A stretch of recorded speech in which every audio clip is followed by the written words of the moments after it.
Turn up to this one. Customer said the radiator was leaking.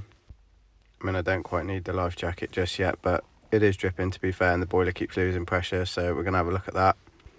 Let's head over to the boiler, which is low pressure. We can try and tighten those up, but it doesn't look like it's just come loose on its own, so I'm going to isolate under the boiler and turn the heating off to make sure the boiler doesn't fire.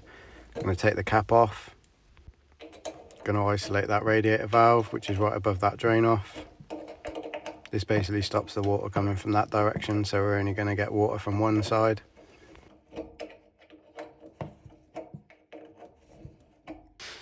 Obviously the packing gland would start leaking, why wouldn't it?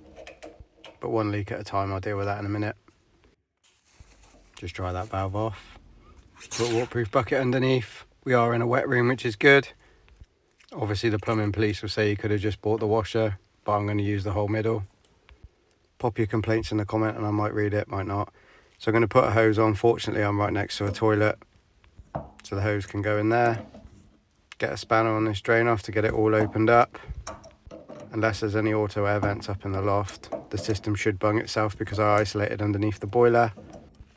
However, worst case, it is only a sealed system, so there is only a limited amount of water inside here.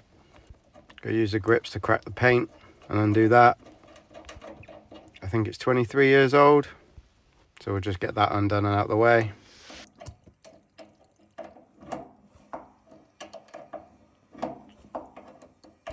You can hear the water going out the hose, which is going straight into the toilet, which is ideal.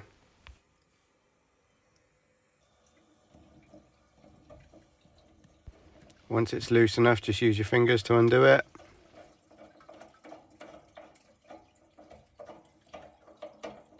The more you undo it, the more you realise there's a little bit more pressure there than you think.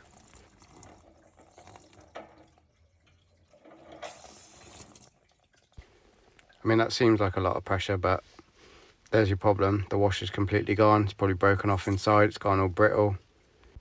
So tightening that up wouldn't have helped. So you just got to ease your finger off a little bit and let the water go into the bucket. And then get a little tiny screwdriver and just get all that washer out. It's literally in pieces.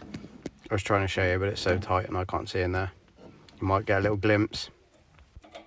But anyway, moving on. We're going to put the new middle in. Screw it in finger tight first. We don't want any cross threading going on, because I don't want to have to cut that drain off out of here for a good time, not a long time. Give that a pinch up. When you're happy it's all done, take the hose out.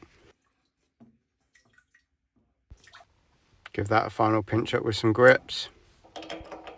Open up the radiator valve again.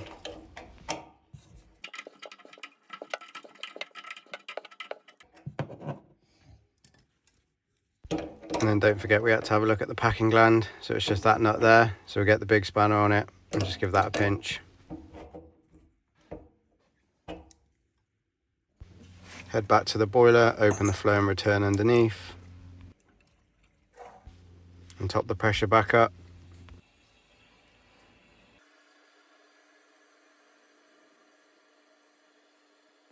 Once the pressure's back up, we're going to put the heating on. I mean, that's not great either, but we'll just put that back to timed and then we'll override the heating with the service mode. And then I'll find the button and put it back on.